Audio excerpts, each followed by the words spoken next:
Welcome to the Wrecked by Fiction podcast. That's not a comfort read. Yes, it is. Did I read it on my lunch break? Yeah. So I made notes because I didn't know if there was going to be a quiz. Hey, everything is for a grade. While I was watching a movie with my 6-year-old, yeah. I didn't know I could be both right and so fucking wrong. Wrecked by Fiction, where we read, cry, and question our emotional stability.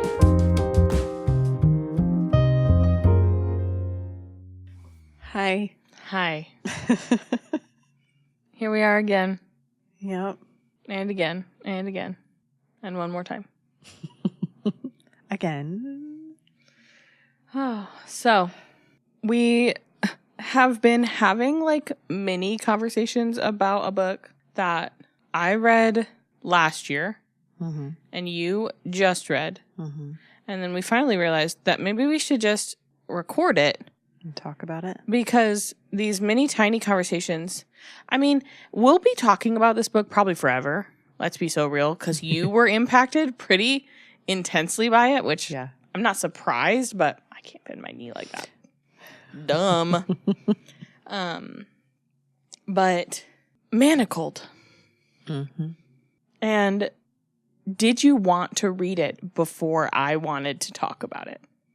I had never heard about it before Really? You mentioned it and wanted to talk about it. Really?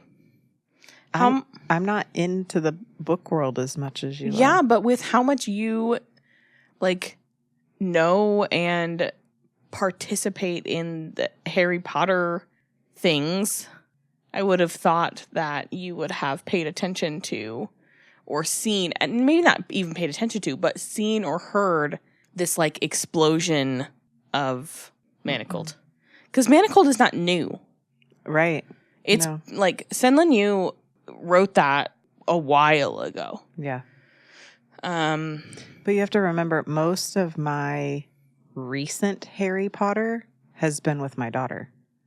So I wouldn't have been kind of in that side of Harry Potter. That's true.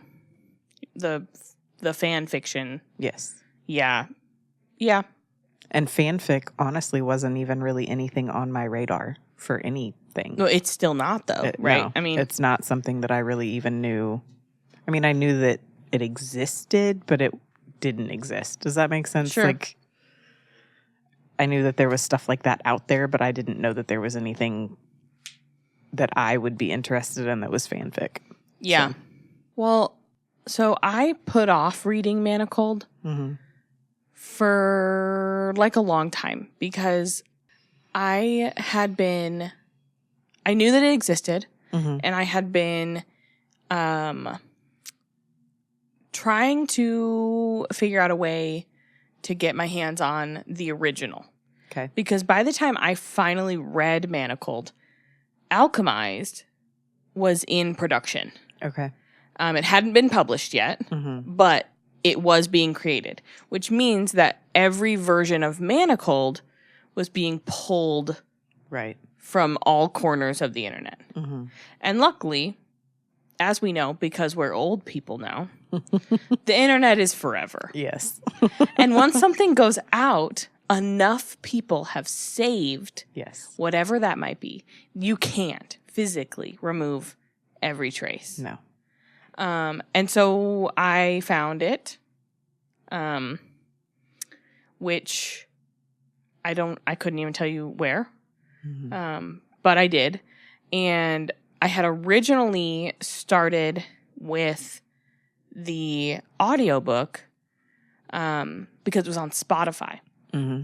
And the version that I listened to, they had started removing chapters at a time. And so only like half the book by that point was still there. Yeah. And so I listened to all of those and then I was like, oh, okay, well, now I have to find the rest of the text. Yeah. Because I have to finish it. And so I did. And it was, and you read it? Like, did you read the text or did you listen? I mostly listened, but I had I had the text to go with Was it it so the that I could text kind that of highlight. I sent you parts. or the ones that you got off of the library? I got them from... Because I remember we tried for me to send it to you. Yeah, the one that I got from you would not open. Oh, yeah. And so a friend of mine that also had it sent it to me. So the one that I had all of the original link stuff from the original posting, internet posting of it. Okay. Where you could, it was like, they had like a works cited page at the end of every chapter. Oh, dang. Okay. So if there was art, there was a citation. I don't know if that is the version that you had. I think, now that I think about it, I know that there was a lot of art in it that I thought was really cool to see that. And that at the end of every chapter, it told you where you could find. Yes. Okay. Yeah. So that was one of the reasons that I am glad that I read it, like the text version, because the art was my favorite part. Yeah. About that book. That feels like a lie. There are a lot of favorite things about that book, but I did really enjoy the addition of the art. It was helpful, and it did make an impact on my reading experience for sure. Yeah. However, when I read it, I still, to this, like, we all lived through the Handmaid's Tale kind of blowing shit up on Hulu and the state of our current political system and the country that we live in. We know what it's like to be a feminine person in America right now. Yeah. And the transparency that Handmaid's Tale handed us years ago, where the author of Handmaid's Tale, Margaret Atwood, told us, I didn't write things that had never happened. She's like, I took things from pieces of history that have happened. That have already happened. Yeah. And so you get that in Handmaid's Tale, and Manacled is Handmaid's Tale meets Harry Potter. Right. But post the Wizarding War. Yeah. Or the second Wizarding War. Yeah. And that probably did trigger me in some way. And it is why I don't necessarily consider it like high on my recommendations list. Yeah. Because I'm not triggered by a lot of things when reading. So that list isn't like super long. There aren't like a lot of books that I'm like, maybe that's not for everybody. But I didn't know if you were going to like it. I hoped, because, and even if you didn't like it, I didn't care. I needed for us to talk about it so bad. Yeah. Because it stays with you. Yeah. Like. Especially if you grew up with Harry Potter. Right. As something that was a part of your life. Mm-hmm. Like, it sucks that J.K. Rowling has the controversy around her, right? Because so many of us have that connection with Harry Potter and Hermione and Ron, right? And everybody in that universe. And so it's just a struggle to have to, go and be, I'm trying to think of the word, like, just to have that black cloud over it now, right, is frustrating. But it was nice to have this to kind of have a future version of them. Well, and we have discussed that. Well, we discussed that specific piece of it, the J.K. Rowling as a TERF piece. Right. When deciding if we should record this episode. Right. Because I don't disagree with the statement I just said. She is horrible. Yes. And the things that she stands for are horrible. Right. Any Harry Potter book that I own has not been purchased new. Right. Secondhand situation. you know, there are so many things. There are ways that we are actively not providing money to the franchise. Right? Yeah. However, like you said, those of us that grew up on Harry Potter and the way that those things made us feel, like, I have a significantly sized Harry Potter tattoo on my body. Mm-hmm. Like, it's pretty big, actually. And do I regret that now as a almost 32-year-old? No. Because at the time that I got it, those things, the thing that it was for, still stands to this day. Yeah.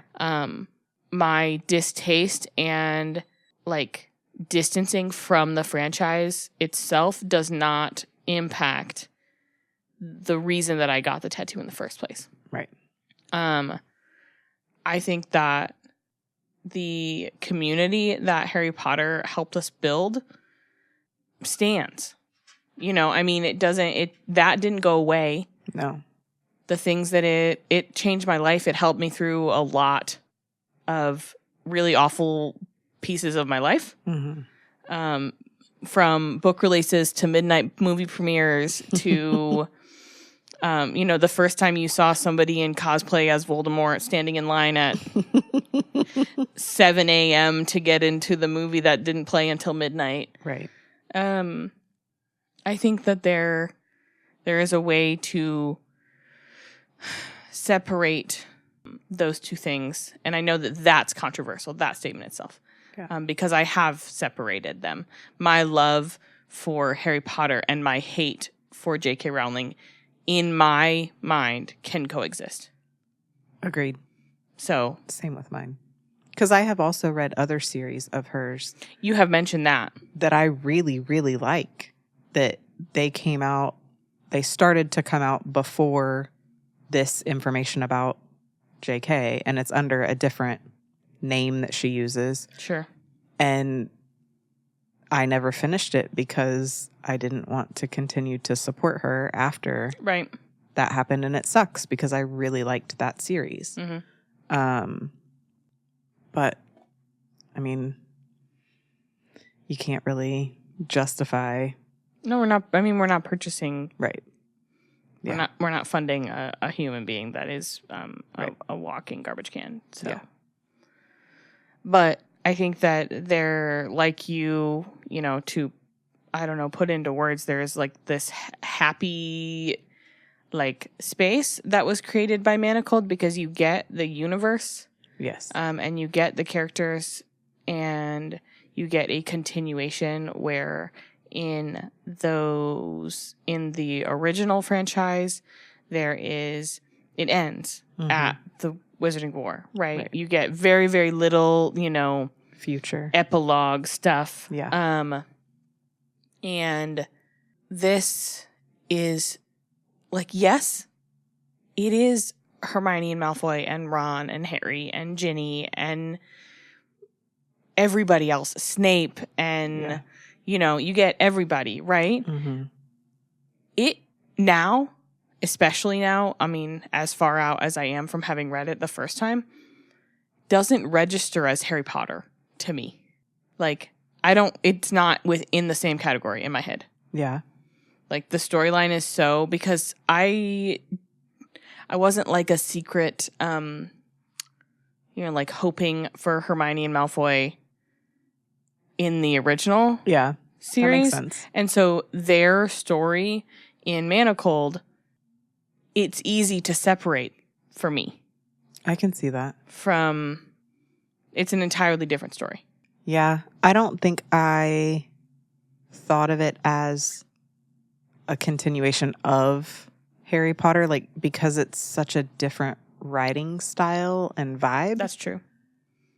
It was just that the characters got to continue on in my brain. So I still had the attachment to them as the characters. Mm-hmm. But I didn't have it. To me, it was not a continuation of. It was just them, but years later. Mm-hmm. And so there was separation there, and it didn't to me it was different too. It wasn't as childlike and Yeah, it's not YA. no. Nothing about Manacled is YA. No. Well, and that kind of leads me into the next piece about Manacled is, so Manacled is written in essentially 3 parts, right? Mm-hmm. You get the novel starts in present day. Right. And you get months of time. And then part 2 is flashbacks. Yep. And then you work all the way through the flashbacks. And then you jump to the end of part 1. Mm-hmm. So your present / go future forward, whatever. Yeah. It has been said that you can read it with the flashbacks first. You can read it in chronological order. Yeah. If you had known that, now that you've finished it, if you had known that before you read it, would you have read it in chronological order? No. No? You think it is worth the way that it's written? Well, and I mean, personally, she wrote it like that. I'm going to read it the way she wrote it. Right. The intent Yeah. was to have that middle part be past. Yes. I'm going to read it that way. Yeah. But I agree. Well, because in part 1, they talk about Hermione having missing things in her memory. Mm-hmm. So to me, it is in chronological order because they are flashbacks, right? It's not like part 2 is years connected together. It's blips of time, right, that are spread out. Some of them are close together. Yes. But the majority of them have time in between them. Yes. However, you're not getting present day in between the flashbacks, is what I'm saying. Right. Okay. So I get it. So if you read whatever, not chapter, whatever it is through whatever it is, yes, there are gaps sometimes in between where you don't get the information of what happened in that time. Right. But you're also not getting the present day. Present day. Right. As if she's remembering. Yeah. You know what I mean? So it wouldn't fit to stick those chapters into, because really, and most people that want to read Manacled have probably read Manacled already. Let's be real. Yeah. But she doesn't start to remember things in pieces. Mm-hmm. She has a painful awakening of sorts. Yeah. Where all of a sudden things are unearthed. Coming back. Yeah. Yeah. I think one of the reasons that I loved this book so much is because of number one, we get the Handmaid's Tale, which is, very is a very modern take. Right. But on the other side, there are the magic in Manacled mimics modern day psychiatric work. So you could lay it on top of each other and they are mirror images. Similar. Yeah. I just love that piece.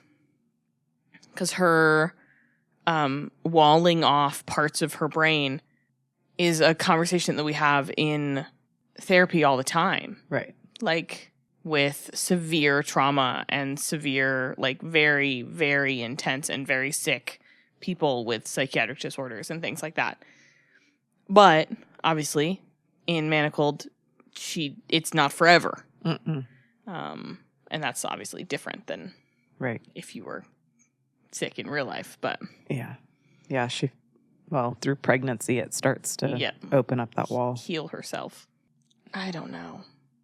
There are so many pieces of Manacled that are worth talking about. So, number one, I can appreciate the lack of details when it comes to the sexual assault that takes place. I also can appreciate where you are getting. So, having both of us read the book, we know that the history between Malfoy and Hermione led to Malfoy being as kind as he possibly could be in a scenario where Hermione had no idea what was going on. Right. And so now, you get, when you read the first part and he is raping her. Right. But he's using things to make her more calm or like make it not hurt or like all of these things. That can be confusing as a first time reader because you're like, a piece is missing and you just can't really figure out what that piece is. Right. Like he doesn't like her. Right. Is what you're supposed to be automatically thinking. Assumption. Yeah. Yeah. And then to find out that they had a relationship. Mm-hmm. And I can't imagine the mind fuck that had to have been even for him. Oh, I think maybe especially for him. Yeah. If I'm being honest. Because Yeah. she actively doesn't remember. Right. And he does, but also has to keep up pretenses to not get found out. Yep. But he's also trying to protect her because he knows their relationship. Yeah. Protect her, the pretenses of who he is supposed to be. Right. And the pain of being around her nearly every day. Yeah. Knowing that she doesn't remember. Yeah. That's just brutal. Yeah. Because really by the end of, let me rephrase. By the point where the war was over and she had been imprisoned, they were so woven together on like a soul level. And I like magically and like emotionally because she had taken on so much of his dark magic and he had to have been in pain every day. You know what I mean? Just horrible. And then to know that he is having to do this to her. Right. And then you get all the flashbacks and then you realize like, oh, okay, that's why he storms out or throws up afterwards or disappears for 2 weeks or because God, that's a mind fuck. It wasn't because he was disgusted. It was because he was hurting and heartbroken. And it was because he was disgusted with himself. Yeah. He wasn't upset that he had to touch her. Yeah. He was upset that he had to touch her like that. Yeah. Yeah. God. And I always loved Draco. I was a Draco fan especially when the movies came out. I liked Draco and that's how I like the way that Sun Yu portrayed him as like a grown man is exactly what I would have. Like if the original series had carried on, that's how I would have pictured him as well. See, and this clued me into a crush on Draco that I didn't realize that I had. No. I didn't think that I had a crush on any of the characters in Harry Potter. Maybe the twins, just because, they were goofy as shit. But like, reading this is like, oh yeah, I did actually like Draco. Yeah, and it opened up something for you. Yeah. Well, I think maybe, it's possible that a crush on Draco Malfoy can be impacted on whether or not you still picture Tom Felton as Draco Malfoy. Because let's be real, Tom Felton still pictures Tom Felton as Draco Malfoy. So, if he hasn't let it go, do I have to? Because no, I'm not ready. Anyway, side note, if you would really like to dive further into your feelings about the twins, there's some fanfic I can recommend. Okay, good to know. Both? Is it love triangle? Why choose? Both? Oh, okay. We might have to talk later. All of the above? Okay. Could be interesting. It really depends on how you feel about the taboo corner of why choose where there are brothers involved. Because some people are into that. I don't mind a book with a brother why choose. Sometimes you never know until you read it. Well, okay. I'm fine. I've read so many of twins, so it doesn't bother me. But there are people who are like, that's incest. And I'm like, but they're not having sex with each other. They're just having sex with the same person at the same time. So they're rubbing like this. But that's just a little, I mean, I don't know. I think an argument can be made for or against, okay? Both. Yeah. 100% incestuous. I can't argue that away. I can argue anything away. I appreciate your input, though. If you'd like a list of books to read to check it out, I'll let you know. No. I have many. Anyway, the floating voice, if the it's... dang peanut gallery over there. If it's on... I doubt it caught it, but if it did, because he yelled loud enough. Well, so I think there are... God, get away. The twins is now in my brain. Okay, that's not what we're talking about. You brought it up. You brought up your crush on the twins. I said a maybe crush on the twins, and then you're the one that brought up the venturing into that side I'm just saying it's an option for you. I do think that there is the end of, or let's not say the end, part 3 of Manacled, where you get Ginny and her baby. Yes. On their secluded island / home, whatever. Yeah. Can be kind of confusing a little because Hermione is so fucking traumatized. Yeah. By the time they get out there, with everything she's had to do, but also what the magic has done to her body, right? Yes. She's deteriorating, and they haven't figured out a way to stop it. Right.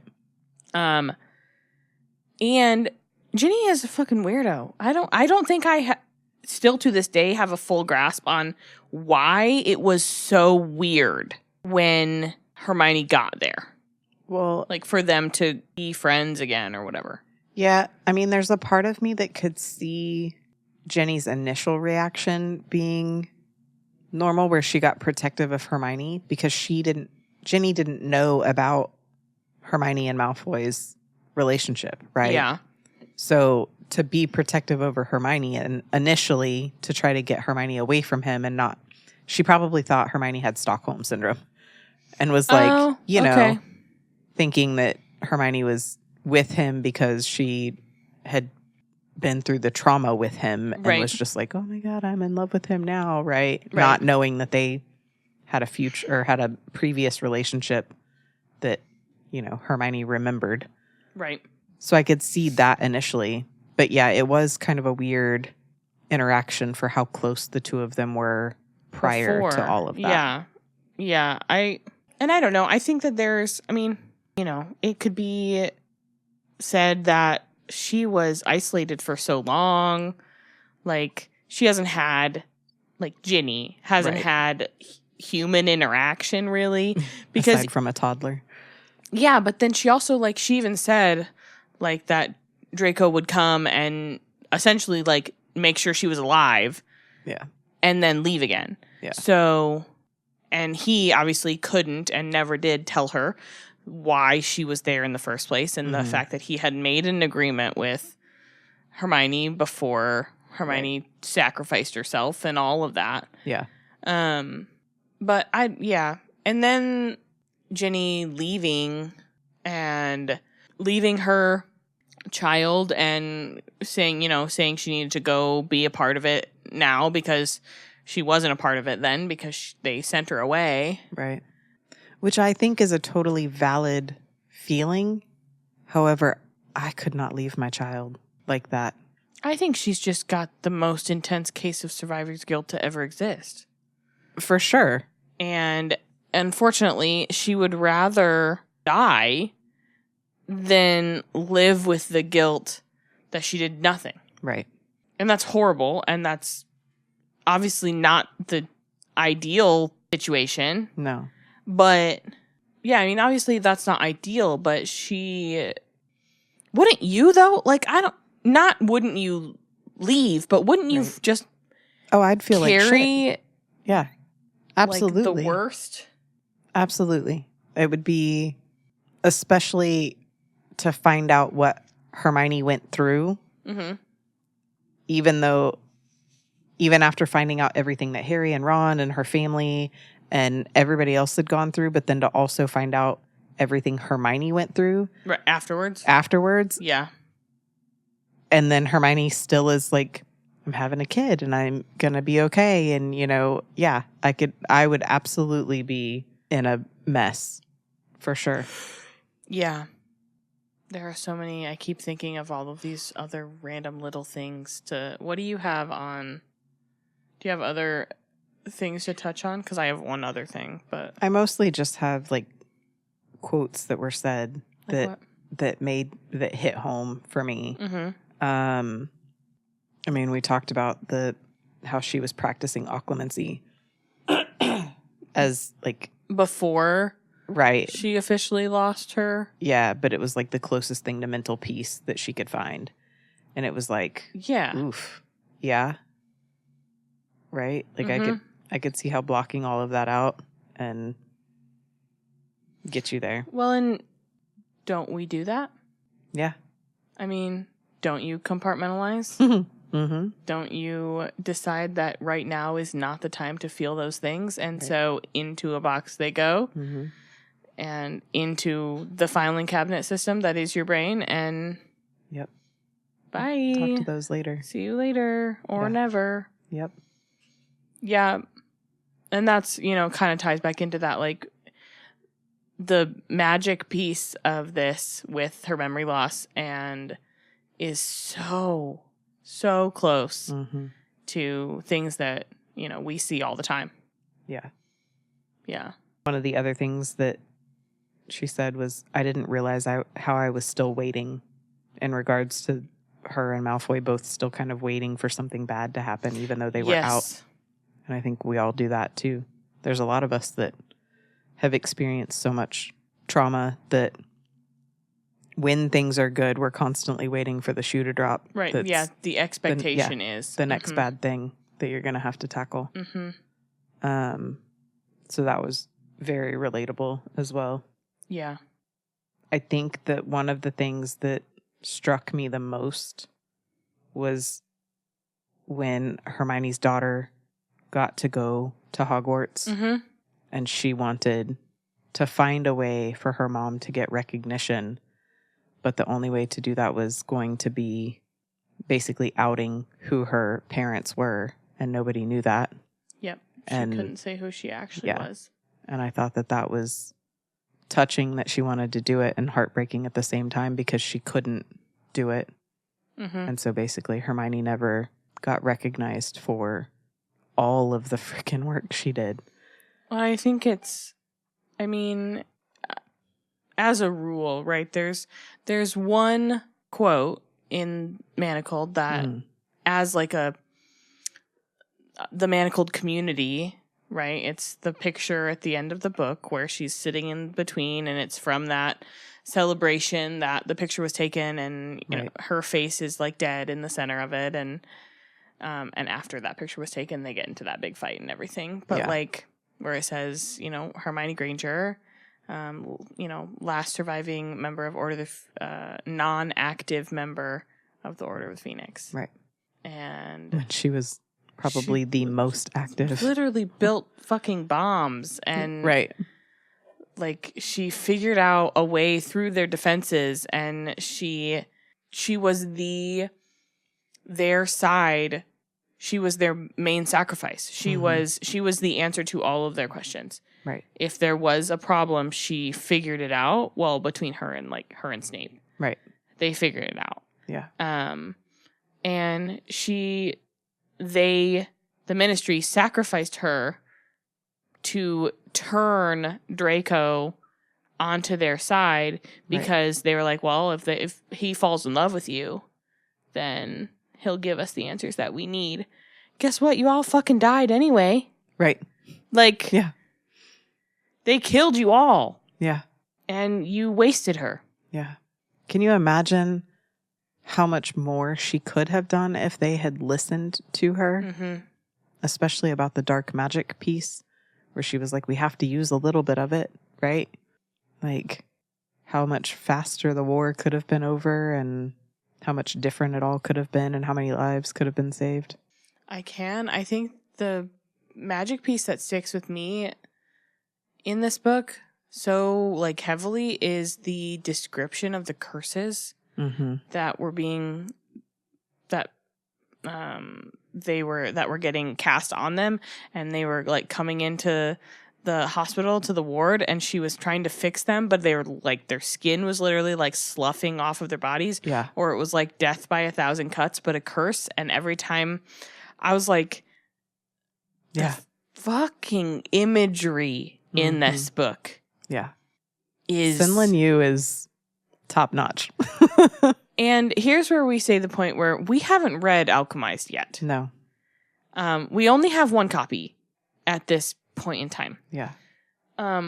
I have to go into Alchemized recognizing it is not the same book. Right. It's not. No. The characters are different. The magic magic's system is different. Like, yes, I know that it is close enough. Right. And there will be characters that have the same name because they're not a part of the original universe, right? Yeah. Stroud is in this book too. Yeah. But it's not the same book. And if I go into it with Hermione and Draco in my head, I don't know if I will be able to be attached to these characters in the same way. Agreed. And I don't want to do that. That's not fair to Sinlin Yu because it's another masterpiece that, well, fingers crossed, but probably. Right. But I think one of the last things that I want to talk about real quick about Manacled is the paper cranes. Because she had these flashbacks and she couldn't figure out why she could remember how to do this with her hands. Right. And I think it's very, like, we talk about imagery a lot on the podcast.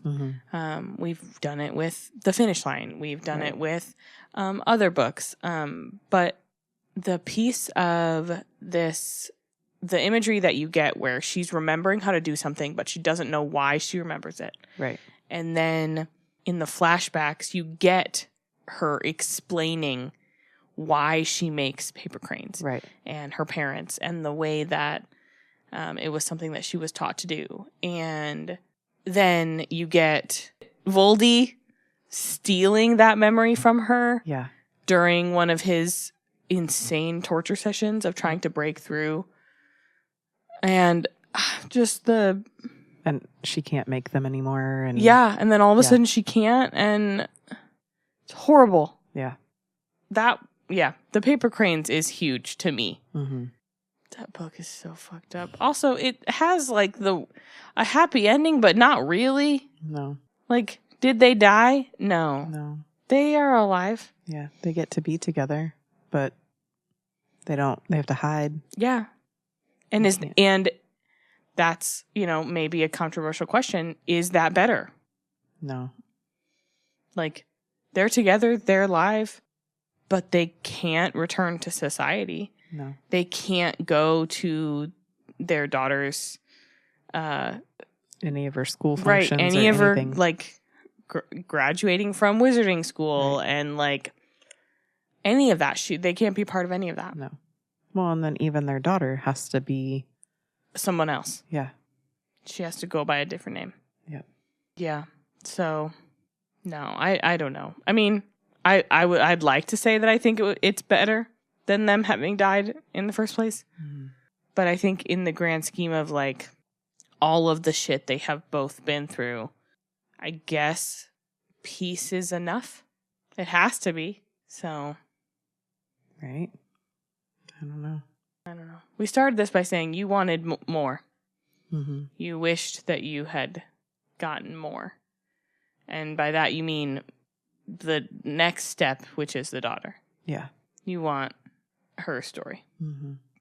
What I would really like is justice for Hermione and her to be able to come clean. That's not right. But like her to be able to get the recognition that she deserves in her role of how things ended.